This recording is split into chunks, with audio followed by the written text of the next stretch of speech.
Assalamualaikum warahmatullahi wabarakatuh. Kembali berjumpa lagi para sahabat Mitra sekalian dimanapun berada. Ya, di kesempatan kali ini saya akan mencoba membawakan uraian-uraian ya yang berkenaan dengan peristilahan-peristilahan ya, yang populer di kalangan uh, dunia tarekat ya.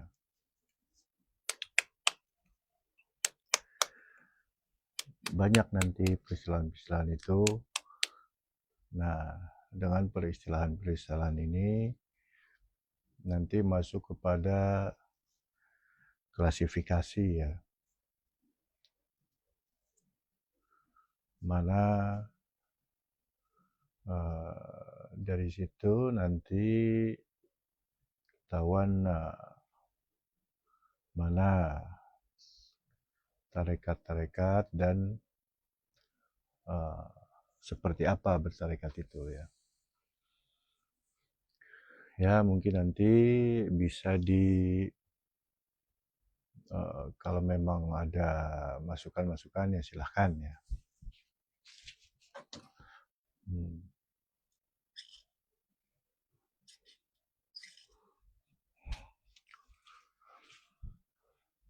Ya.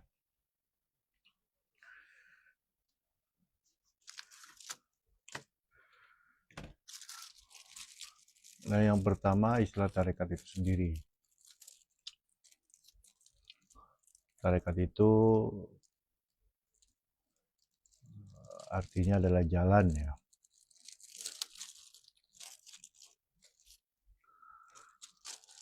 Nah, jalan yang sifatnya metafisik.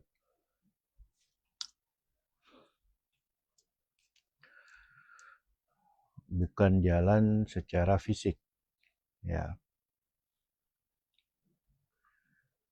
Jadi targetnya adalah kesadaran.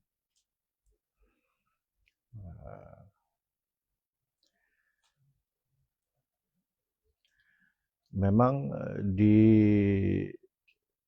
zaman Nabi Muhammad sendiri belum ada istilah tarekat ini.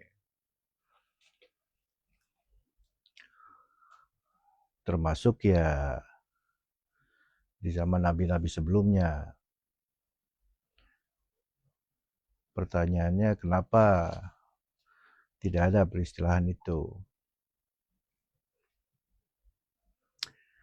Nah, ini menarik ya. Tentu istilah ini diambil tidak dengan asal-asalan ya. Penamaan tarekat itu tidak asal-asalan ngambilnya ya.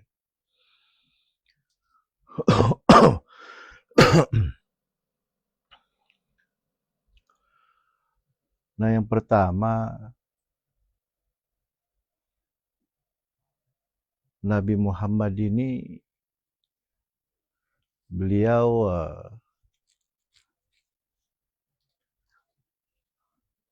kita pahami terdiri dari dua unsur ya.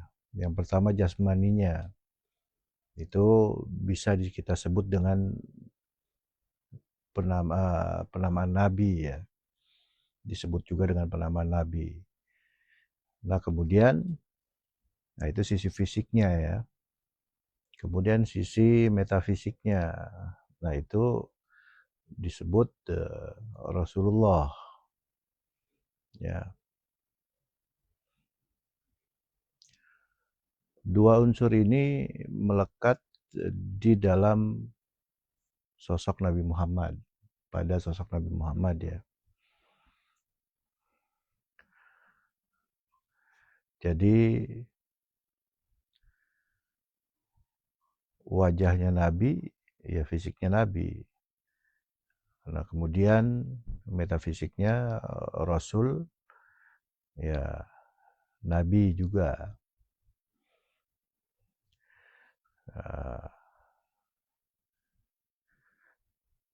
Sama seperti ya jabatan yang menempati fisik ya, seperti presiden dan orangnya. Seperti itu kurang lebih. Presiden dan orangnya ini sebenarnya dua unsur yang berbeda. Nah, dengan kias seperti itu,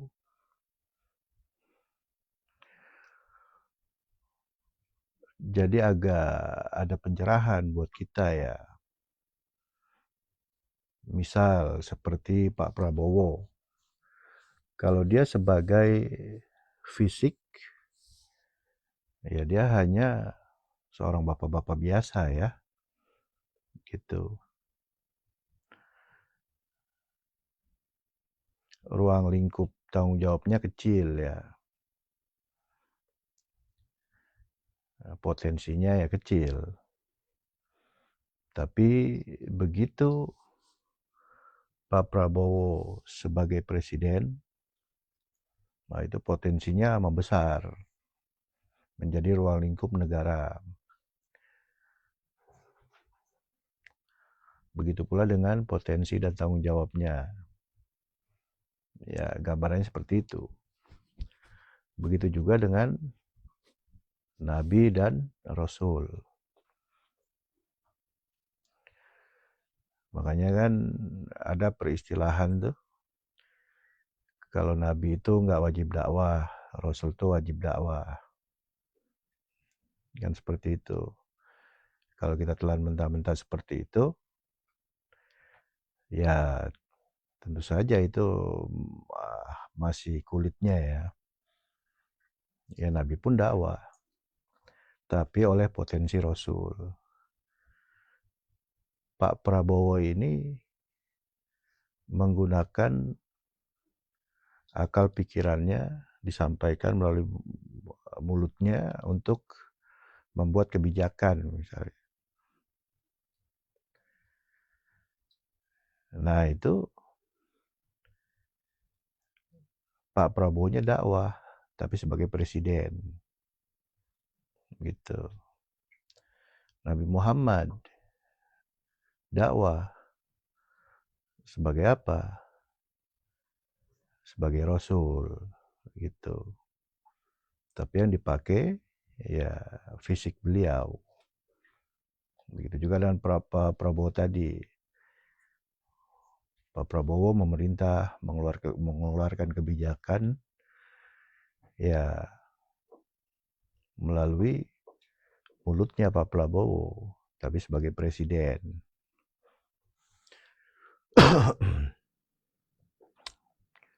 Nah presiden sebelumnya udah nggak, sosok mantan presiden sebelumnya udah nggak bisa, udah selesai tugas. Misalkan Pak Jokowi ya, nah, beliau sudah tidak bisa mengeluarkan kebijakan sebab potensi presidennya sudah tidak ada di beliau ya. Nah, seperti itu gambarannya. Jadi dengan kata lain, secara potensi Rasul ini lebih besar, secara tanggung jawab ya lebih besar, bahkan tak terbatas ya. Nah, untuk mempermudah ada penamaannya, peristilahannya.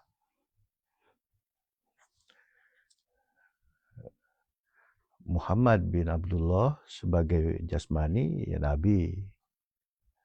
Nah, bisa dinamakan ulil amri. Ya.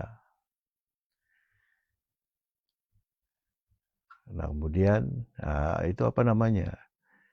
Nah, itu namanya adalah baharu.